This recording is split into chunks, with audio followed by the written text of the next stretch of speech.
Unlike large parts of the world, America has never implemented socialism, but could that be on the brink of changing? Tucker recently had a conversation on that topic. Here's what happened.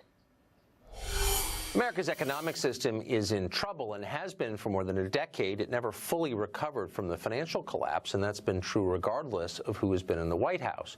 The middle class is declining. That trend doesn't seem to be slowing down. The question is, what will replace our middle class? Joel Kotkin just wrote a fascinating piece for the Orange County Register.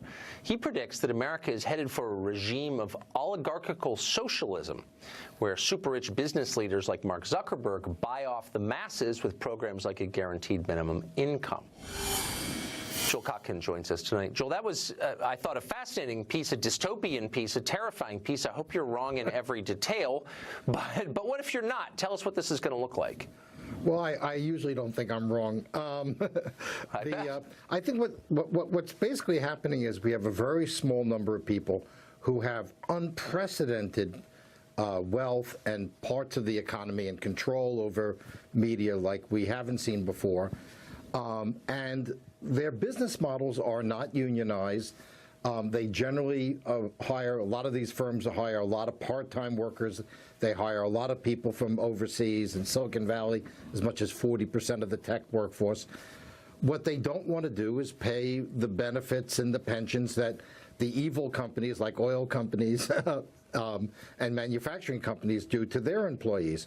So what's the solution? Well, if I want to be in the Democratic Party, what I do is I talk all the good talk on gender and race and climate and all that, and I put off the Bernie people by saying, oh yeah, we'll have free this, free that, free one other thing, you know, free education, and a guaranteed income and rent subsidies. And by the way, how are we going to pay for it? Oh, we're not going to take $100 billion from Jeff Bezos, so you'd only be stuck with $50 billion. We're gonna take it from your average, upper middle class household owner, and that's what they've done in California, and I think that's what they want to do nationally. They're not going to attack the oligarchs. They're going to attack the upper middle class, which is where the money is. But I guess I don't understand why Congress has sat passively by and allowed this to happen. I mean, on the left, you'd think there would be concern about the rights of middle-class workers. And on the right, there would be concern about, I don't know, monopolies or concentrations of power that are unprecedented in American history. But no one ever says anything that you just said. Why? Well, first of all, take a look at our two parties. The Republicans are basically a bunch of whores. Let's be honest about it. You just put a few dollars up and they'll follow it. So these guys have lots of money, so they can buy them off. The left is a more complex situation because whereas there are some principled people on the left who will take these oligarchs on, like Bernie Sanders, for instance, a lot of them are allied. That's where they get their money. They get their money from Wall Street. They get their money from the tech oligarchs. You'll take a look at where the campaign contributions are going.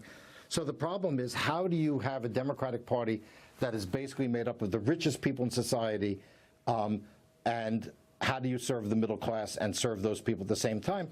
Well, the way you do it is you change the nature of the middle class. The middle class no longer owns a home, probably has a family, is a renter for life, living in a little apartment, and by the way, will vote reliably Democratic, and, because basically they're going to be completely dependent on the government for their lifestyle and for their retirement.